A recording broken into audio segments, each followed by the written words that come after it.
पर्यटन मंत्री का प्रभार ग्रहण करते ही अरुण शंकर प्रसाद ने बड़ा ऐलान कर दिया और बिहार वासियों को बड़ा तोहफा दे दिया और यह बता दिया कि अब बिहार में एक दो नहीं बल्कि चार चार 5 स्टार होटल बनाए जाएंगे और पर्यटन स्थल पर रोजगार की भी व्यवस्था की जाएगी। नवनिर्वाचित पर्यटन मंत्री अरुण शंकर प्रसाद ने और क्या कुछ ऐलान किया और बिहार वासियों को क्या और तोहफा दिया, तमाम बातों पर आगे हम विस्तार से बात करेंगे। लेकिन उससे पहले नमस्कार, मेरा नाम विष्णु है और आप देख रहे हैं जनता जंक्शन।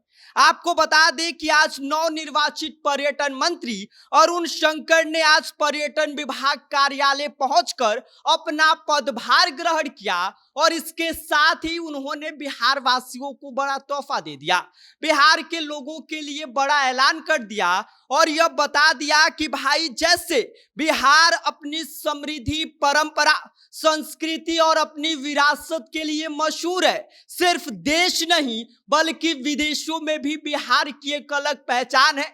बिहार की अपनी संस्कृति, अपनी परंपरा, अपनी धरोहर है। वैसे अब इन सब का जिम्मा पर्यटन विभाग के हाथ में है कि कैसे इन सभी चीजों को आगे बढ़ाना है।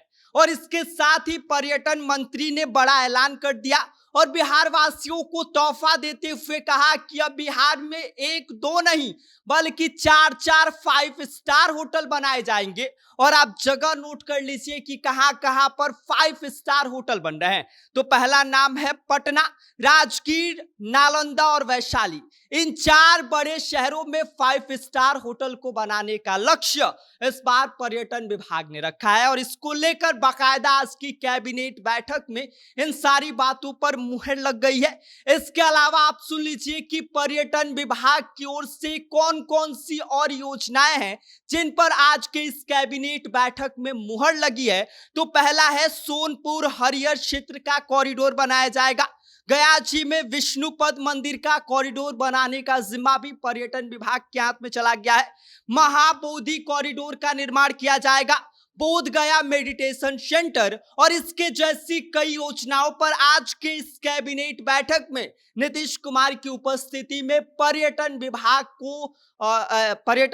को इसका पूरा जिम्मेदारी सौंप दिया गया है और इन सारी बातों पर मुहर लग गया है। और आपको बता दें कि नवनिर्वाचित पर्यटन मंत्री अरुण शंकर प्रसाद ने आगे कहा कि इन सब का जिम्मा अब पर्यटन विभाग का है और पर्यटन विभाग अपना बेहतर करके दिखाएगा। इसके साथ ही आपको बता दें कि पर्यटन मंत्री ने यह भी कहा कि अब पर्यटन के क्षेत्र में भी बढ़ोतरी होगी।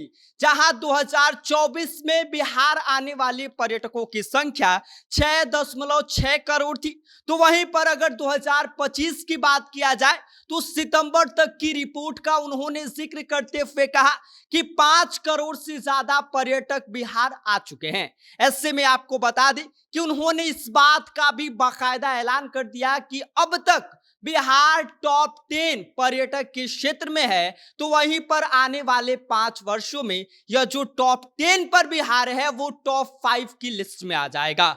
उन्होंने यह भी कहा कि भाई कुछ ऐसी बुनियादी सुविधाएं हैं जिस पर विशेष तौर से ध्यान दिया जाएगा। तो पहला सुविधा यह है कि पर्यटन जो स्थल है वहां पर रोजगार लोगों को देना और इसके साथ ही रोजगार युक्त वहां पर सारे वातावरण को सेट करना, सुख सुविधाओं पर विशेष ध्यान देना, पर्यटन की नीति को बेहतर करना और इसके साथ ही जो अन्य सहयोग और लोगों से जो वहां की अपेक्षाएं हैं उन सारी बातों पर आज विस्तार से बात हुई और इसको लेकर नवनिर्वाचित पर्यटन मंत्री अरुण शंकर प्रसाद ने दिशा निर्देश जारी कर दिया।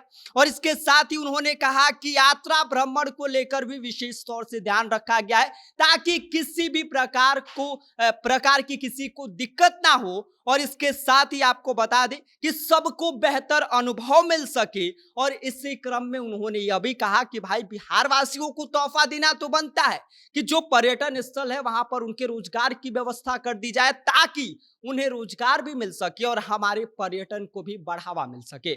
ऐसे में उन्होंने इस बात का ऐलान किया कि 4 5 स्टार होटल भी बिहार में बनाए जाएंगे। तो ये सारी बातें आज की जो पर्यटन विभाग के जो नए मंत्री बनाए गए हैं अरुण शंकर प्रसाद ने कही। बाकी इस पूरी खबर पर आप क्या सोचते हैं, आपकी क्या राय है, आप हमें कमेंट कर सकते हैं। आप देख रहे हैं जनता जंक्शन, मेरा नाम विष्णु है।